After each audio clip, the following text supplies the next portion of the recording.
Hello guys, welcome in. It's your boy Nesto and BHVR today have announced the developer update where it's gonna be a drop next week. But we don't have to wait to the mid chapter for these changes. BHVR has rapidly listened and is taking action on the backlash that has received after this update with the score mention. Now, the score mention, as you know, has created this chaos where it holds the game hostage beyond 20 minutes because she is very weak at chases and she's really good holding a 3-gen setup. It's almost impossible for solo queue to break that. It has created this frustration around the community where she's really not fun to play against. And also, the killer itself is not really strong at chases, so I can see why people resort to this type of gameplay. And I did it myself just to pretty much confirm if that was true. And yeah, I can see I didn't lose a single match. However, my matches didn't last more than 15 minutes. I think that was the longest that I ever experienced, and it was against very good survivor. When it comes to like a solo queue average player, definitely they got destroyed. So because they cannot break my gen defense, it's almost impossible. It requires a lot of coordination, and I can see why they are already taking action. Now, behavior display three important things regarding the score mention, and one of the things they point out is that she is really weak at chases, and this is very true. You can chase a survivor, you drop a drone, by the time the drone activates or the survivor sees you doing the animation, he's just gonna hold W and you're not gonna get any value out of it. And another thing is the cloud trap. I really find, even on PTV, that experienced survivor, they don't care if they have the cloud trap, so basically what's pretty much useless, and this didn't cause some sort of like benefit. You as a killer, you can track it, but experienced survivor, it will still loop you, and it will still hold W if it's not, if you know he's in a chase. So the cloud trap really didn't represent any threat. So they're planning taking care of that. And of course, the biggest problem is holding a 3-gen.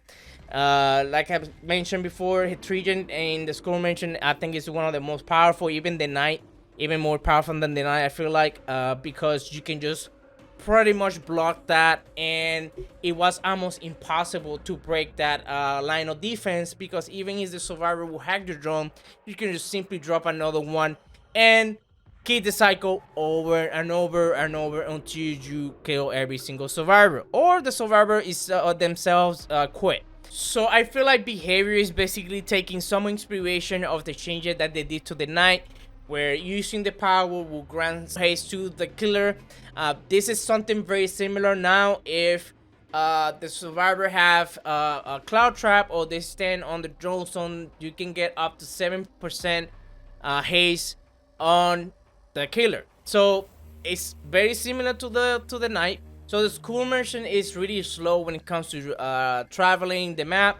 So what they're gonna do now is there's gonna be a combination of if the survivor enters the zone or if they have a cloud trap.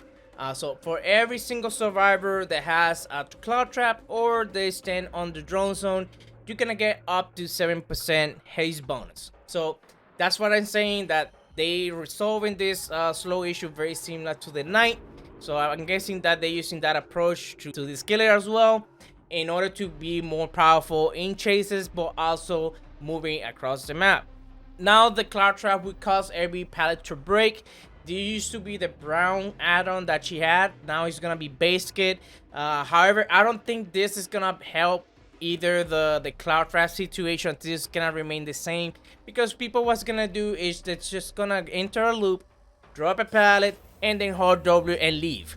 They're not gonna, if they have the cloud trap properly, they're never gonna go across the pallet, especially very good survivors. So I don't feel like the cloud trap still not a very good mechanic for her, and instead of just being able to track it on the map, which again, with good survivor, this is almost useless. So for the 3-gen situation now, behavior is gonna do is this is where the nerfs is gonna come in. in place. Now, whenever a survivor hacks your drone, basically that drone will not return to you until the cloud trap is off. So I feel like even technically this is a nerf. What this is gonna create is the killer itself is gonna be more mindful when using their drone. They can just place 3 drones because it's 4 drones. Once the survivor hacks the drone, you can just place the other one and then wait 30 seconds until you receive the other drone that was hacked. So now you have to be very mindful when you use drones instead of just dropping the drone right away just like that, and be more strategic how to use the drone. So I feel like this is where I always been saying that this will not fix the core problem of this killer, which is holding the 3 gen. Is still gonna remain the same. It's just now it's gonna require more strategy in order to be more efficient with the drone instead of just placing it and that's it. So I feel like that is gonna still be a problem, because even if the survivor hacks a drone, you can drop the one that you have available. That survivor cannot go back and hack the drone because they have to wait until the cloud traps goes away.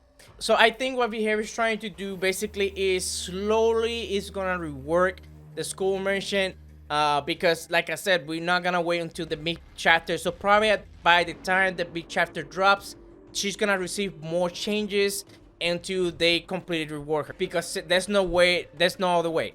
There's what you're gonna do, just nerf perks because a specific killer? I don't think that's gonna happen.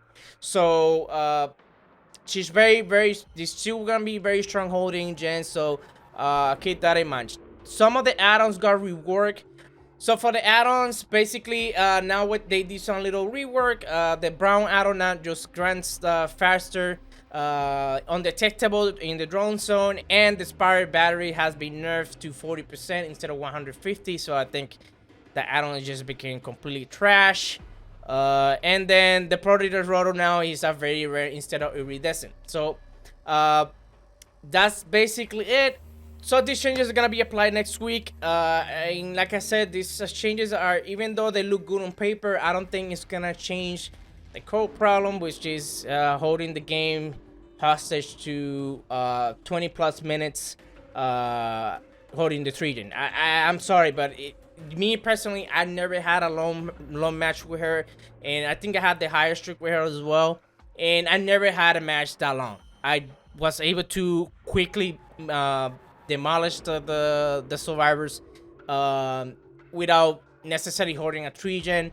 It's just me personally. I feel like if you're 30 minutes in the match, you as a killer, you're really bad. I'm sorry, but 30 minutes and you're not able to finish a match, I think you're either just not doing anything, you're just camping gens. That's what it is. I never had a match that long.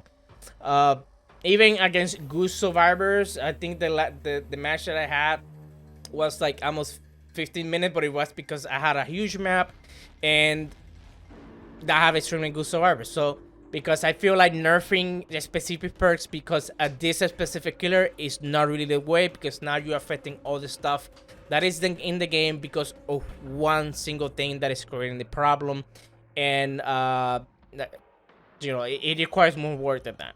So I'll see you guys later. I'm gonna be posting more videos. I'm just waiting until this problem with the DDoS and stuff. Matches have been almost impossible, and I've been playing mostly survival for now until BHVR will resolve this issue, which has been very frustrating as a content creator. So hopefully that gets sorted in the following weeks. So stay tuned, guys. I'll see you in the next one. Peace.